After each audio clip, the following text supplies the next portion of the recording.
which is not to say that the revolution was not about class issues. Of course it was about class issues, but it's bigger than that. But the man who wrote the rights of about the rights of men was a communist, and also Marx and Lenin. They were also members of the bourgeois or Marx was very, very, very poor, and there was a committee that wrote the Declaration of the Rights of Men, and it had to do with, and there were a lot of writers involved, a lot of intellectuals, and a lot of, and basically many of these ideas came out of Rousseau, Jean-Jacques Rousseau, who was a big cultural hero, and people called him Jean-Jacques, and they were always quoting him and talking about the goodness of the human heart and how society corrupts. I mean, all of this is in the social contract in Rousseau. And there was a huge, huge book. It was a top bestseller for many, many years. And also what was interesting to me was the role of the Masons, of the Freemasons in the Revolution. The Freemasons had ideas like this, right, that were beyond social class. They mixed in their Mason meetings. They mixed aristocrats and bourgeois and peasants.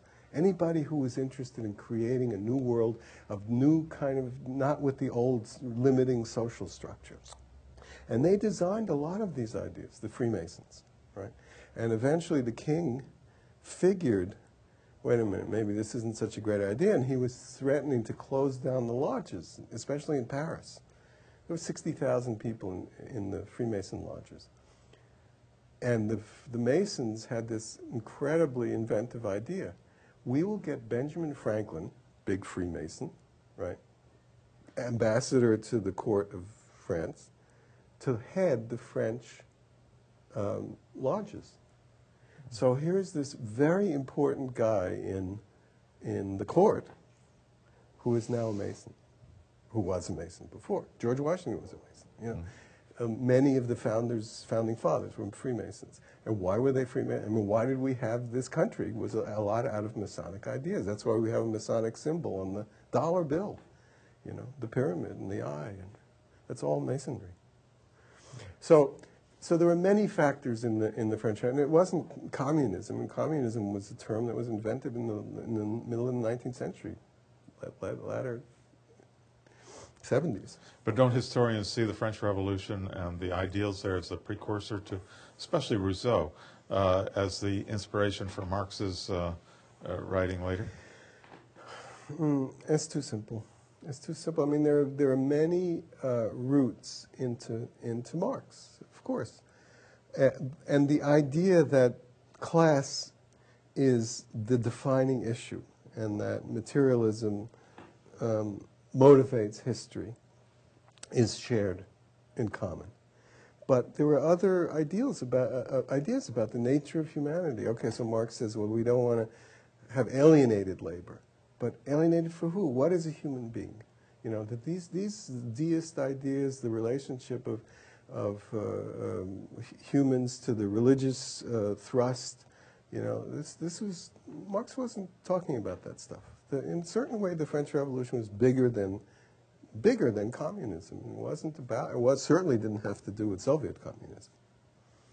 And the relationship to the church was similar too. For instance, in the French Revolution, all of the church property was taken by the state, and the priests were executed. And then when the priests weren't executed. The priests were asked to join the revolution, and that was called to swear an oath that they would turn their allegiance to the goals of the revolution instead of to obedience to Rome. Okay, France is a Catholic country. And those were called the juring priests, the ones who juraient, they took the oath. Okay, there were priests who would not take the oath. Oh, and also the priests were then to be, after the revolution, were to be hired, not by, tithing or whatever, paid by the government. It was the government in Paris that would be the employers of the priests. It's an entirely different way to think about priests, right? And so there were some juring priests who gave their fealty, and I have one of them in my book.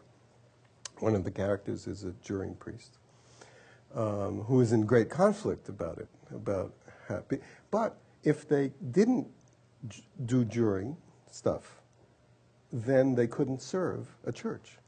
And the military, the Revolutionary Guards, would close their churches. And so it wasn't a question of guillotining the priests, it was a question of not allowing them to function as priests anymore. And that's what created a lot of counter-revolutionary movement, because here's a small village. They counted on their priests for education. They counted on their priests for food distribution to the poor. They counted on their priests for guidance. And these guys in Paris say, okay, your priest is not a juring priest. Out. We're closing the church. That was what was the issue. But by and large, they weren't guillotining the priests, unless the priests were working and could be brought up on a charge of counter-revolution.